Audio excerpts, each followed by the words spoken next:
नमस्कार मंडळी. तर मी केलेले आहेत इथं मसूर डाळीचे आणि कच्च्या बटाट्याचे आप्पे आणि त्याच्यासोबत मी नारळाची चटणी पण केलेली आहे मस्त अशी.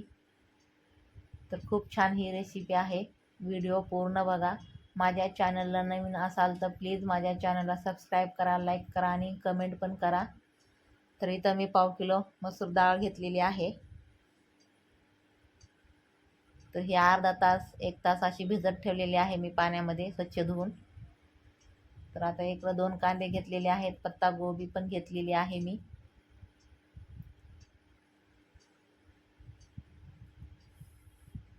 तर आता हा पत्ता गोबी जो आहे तो चिरून घेणार आहे मी बारीक असा. जेवढा बारीक चिरता येईल तेवढा बारीक हा पत्ता गोबी आपल्याला चिरून घ्यायचा आहे. तर मी आता हा पत्ता गोबी पूर्ण चिरून घेतलेला आहे, तुम्ही बघू शकता. बारीक असा चिरून घेतला आहे मी.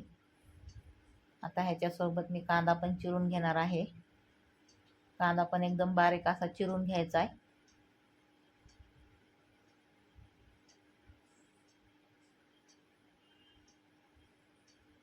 तर कांदा माझा चिरून झालेला आहे, तुम्ही बघू शकता. कांदा पण एकदम बारीक असा चिरून घेतलेला आहे. जेवढा बारीक चिरता येईल तेवढा बारीक चिरून घेतला आहे मी कांदा. तर आपला हा कांदा पण चिरून झालेला आहे. आता इकडं मी ताटामध्ये 2 बटाटे, कढीपत्ता, मिरची हिरवी, आलं लसूण आणि भरपूर सारी कोथिंबीर घेतलेली आहे. आता हा जो बटाटा आहे ह्याची सालं काढून घेतलेली आहेत मी. त्याचे आता बारीक तुकडे करून घेणार आहे.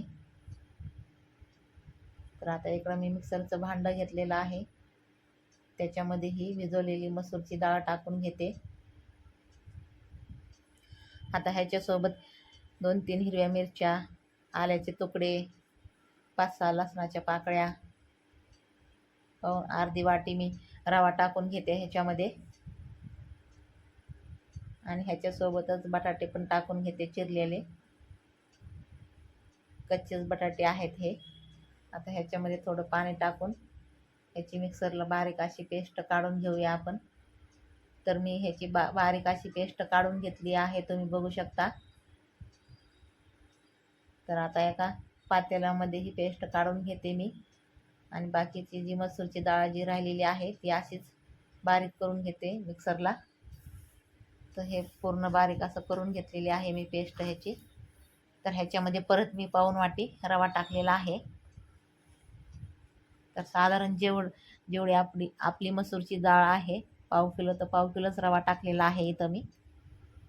तर बारीक चिरलेली कढीपत्ता, बारीक चिरलेलं कोथिंबीर, त्याच्यासोबत आता बारीक चिरलेली पत्तागोबी, कांदा हे सर्व टाकून घेतले ह्याच्यामध्ये मी. आता थोडेसे जिरे पण टाकून घेऊया 1 चमचा. आणि चवीपुरतं मीठ पण टाकूया. ह्याच्यामध्ये मी हळद टाकलेली नाही आहे. तुम्हाला टाकायचे असलं तर तुम्ही टाकू शकता. खायचा सोडा पण टाकलेला नाही आहे ह्याच्यामध्ये. तुम्हाला जर टाकायचं असेल तर तुम्ही टाकू शकता खाण्याचा सोडासुद्धा ह्याच्यामध्ये. तर मी टाकलेलं नाही आहे इथं. तर आता हे सर्व जिन्नस जे आहेत तर छान असे मिक्स करून घेतलेत मी. तर आता आपण चटणीची तयारी करून घेऊया. तर आता इकडं मी वल्लं नारळ घेतलेलं आहे, आल्याचे तुकडे, 5-6 लसणाच्या पाकळ्या, 2 ते 3 हिरवी मिरची, 1 चमचा जिरे, मुठभर शेंगदाणे पण घेतलेले आहेत मी.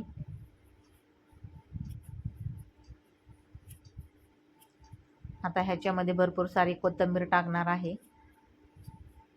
चवीपुरतं मीठ आणि ह्याच्यामध्ये पाणी टाकून हे मिक्सरला अशी ह्याची बारीक अशी पेस्ट करून घ्यायची आहे. आता बारीक अशी पेस्ट करून घेतली मी. तर आता मी फोडणीची तयारी करते ह्याच्या. तर फोडणीसाठी इथं मी गॅसवरती तडका पॅन ठेवलेला आहे. त्याच्यामध्ये तेल टाकून घेतलं आहे मी. तेल थोडं गरम झालं की त्याच्यामध्ये 1 चमचा मोहरी टाकून घेतली.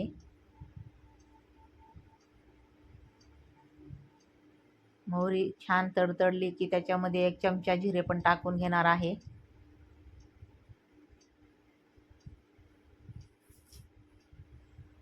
आता 2 मिरच्या पण टाकून घेते. ह्याच्यामध्ये मी उभ्या चिरलेल्या आहेत ह्या मिरच्या. आता ह्याच्यासोबतच आपण कढीपत्ता पण टाकून घेऊया.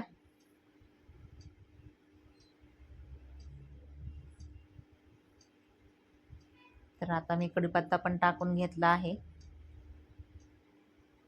तर आपली ही फोडणी तयार झालेली आहे. मी आता चटणीमध्ये टाकून घेते ही. आता ही फोडणी जी आहे चटणीमध्ये टाकल्या आपल्याला त्याच्यावर प्लेट झाकून ठेवायची आहे, कारण हा फोडणीचा जो वास आहे तर चटणीला छान असा लागतो. म्हणून मी फोडणी दिल्याच्या नंतर लगेचच प्लेट झाकून ठेवली होती चटणीवरती. तर आता चटणी छान अशी मिक्स करून घेतली मी. तर आता इथं मी गॅसवरती आपे पात्र ठेवून घेतलं आहे. त्याच्यामध्ये थोडंसं तेल सोडून घेतले.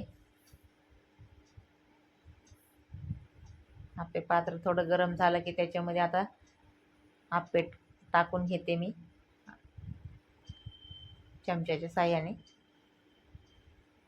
तर माझे पूर्ण आपे टाकून झालेले आहेत आपे पात्रामध्ये. आता ह्याच्यावर झाकण ठेवून 5 मिनिटं मंद गॅसवर हे आपे वाफून घेणार आहे मी. तर एका साईडने छान असे आपे आपले झालेले आहेत. खरपूस कलर आलेला आहे. खरपूस असे आपे झालेले आहेत आपले. सोनेरी कलर झालेला आहे आप्यांचा आपल्या.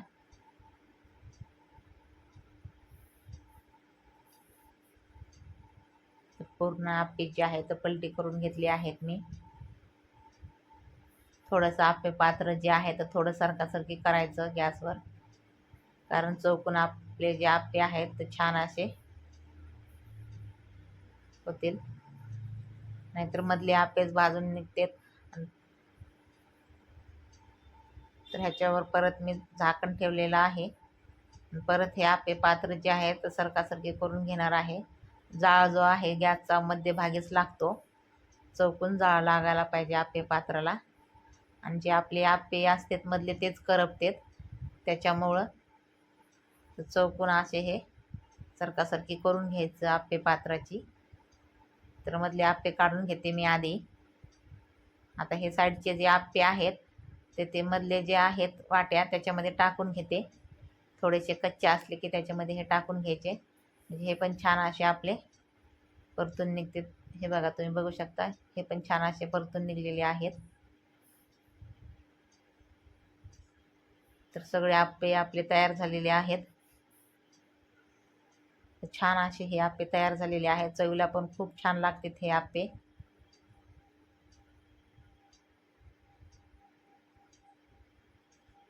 एकदम टेस्टी असे आपे हे तयार झालेले आहेत आपले. तुम्हाला जर माझी रेसिपी आवडली तर प्लीज माझ्या चॅनलला सबस्क्राईब करा, लाईक करा, कमेंट करा.